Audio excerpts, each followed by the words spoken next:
5 years ago, I had just decided to take a break from game development after dropping out of college. To switch creative gears, I decided to get back into anime.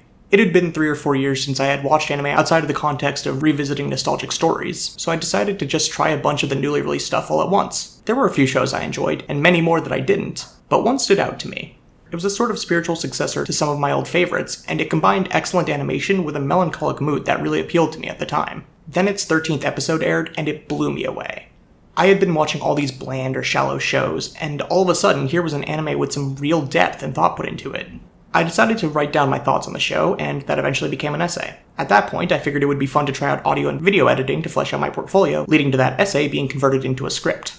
When I was about 40% done with turning the script into a video, I realized I could do a few more videos as well, and that's how this channel came to be.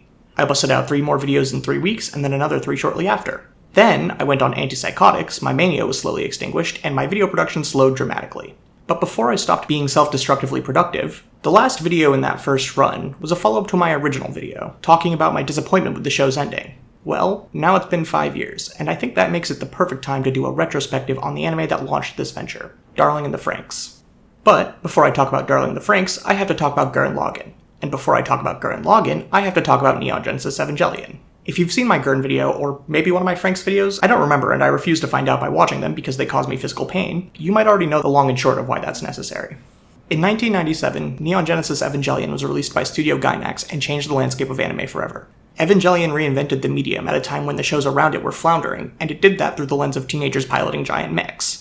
It focused heavily on themes of depression and isolation, leaned on metaphor to examine emotional and mental damage inflicted on teenagers by adults around them, and had a good ending actually. People were just upset by it because In 2007, Studio Gainax released Gurren Lagann and changed pop culture forever.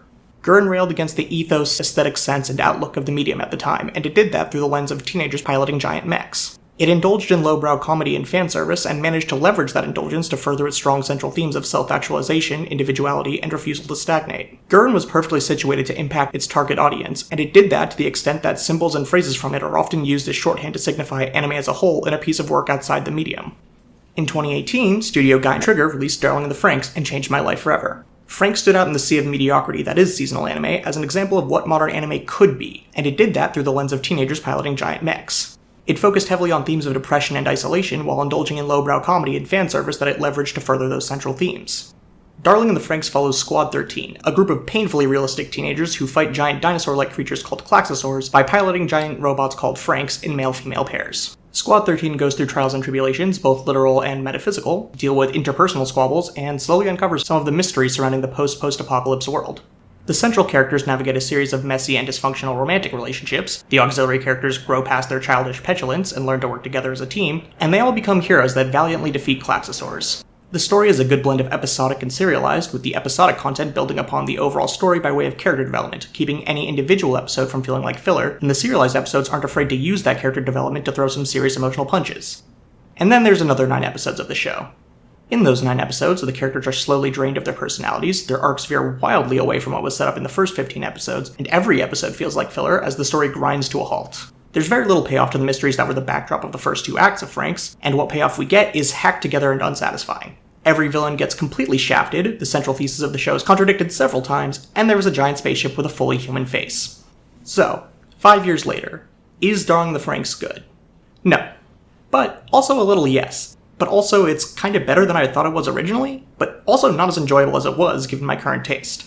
Yeah, unfortunately 5 years of hindsight didn't do a whole lot to make Darling in the Franxx any less complex for me to talk about, although I think I have defined a major reason why that complexity is so persistent. The perceived quality of Darling in the Franxx is directly tied to how much anime the viewer has been recently watching, and how high their standard of entertainment is. That might sound like I'm saying it's only good because of what there is to compare it to, but that's not what I mean. Franxx is just so molded by the modern anime landscape that its most glaring issues are a product of its environment, and some of its best qualities are a result of breaking from the current zeitgeist. That's not too surprising considering its forebears were successful in part for the same reason. The difference is the environment Evangelion and Gurren came out in. Eva and Gurren are so enduring because they were created and thrived in a time when anime was more niche and less accessible, but Franxx exists in the current deluge of seasonal anime where nothing has much in the way of sticking power. Eva and Gurren weren't produced by an industry that cares more about short-term sensation than lasting impact, but Franxx was. With that in mind, it's not too shocking that there was a lot of thought put into the first two-thirds of Franxx, but little in the way of follow-through. The industry had already moved past Franxx by then, and the stark contrast in intentionality between the first 15 episodes and the last 9 seems more indicative of a lack of sufficient time and resources than anything else.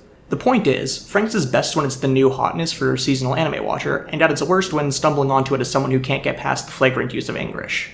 I don't get the same level of enjoyment from watching Franxx be better than the rest of the crop, since I'm no longer dousing myself in the myriad of mediocre anime that's constantly being ejected by an industry that values quantity and speed of output over quality and its employees' well-being. That said, since I'm not as desperate to find anything I can that's worth critically analyzing, and since I'm not as invested in coming-of-age stories as I was 5 years ago, Franxx's strong points come off as more impressive now that I'm judging them fully on their own merits. Darling in the Franxx is just as much of a walking contradiction with the benefit of hindsight as it appeared on first blush. The animation is still gorgeous, and the technical aspects of its creation are still overwhelmingly impressive. The symbolism and metaphors are still a toss-up between genuinely subtle in a good way and punching you repeatedly in the nose. The drama is still exactly as affecting at its best, and exactly as laughable at its worst. The highs are still incredibly high, and oh boy are the lows just as low as I remembered them being. I'm still blown away by some of the artistry in Franxx, and I'm still equally blown away at how that artistry is squandered towards the end of the series. So, 5 years later, the idea of relationships, both romantic and sexual, carrying the potential for either fulfillment or toxicity, and how that affects people going through puberty portrayed via Pacific Rim, is extremely compelling. And 5 years later, that concept being butchered in the final third, accompanied by the appearance of a giant spaceship with a fully human face, is extremely frustrating. But when all is said and done, even though Franxx becomes a parody of itself in the final stretch, even though the genre isn't one I'm particularly interested in anymore, even though I'm largely a different person than I was when I first saw it, 5 years later, I still love the nighttime walk on the beach. I still feel intense emotion when watching episodes 13 and 14, and I still think about that broken mirror.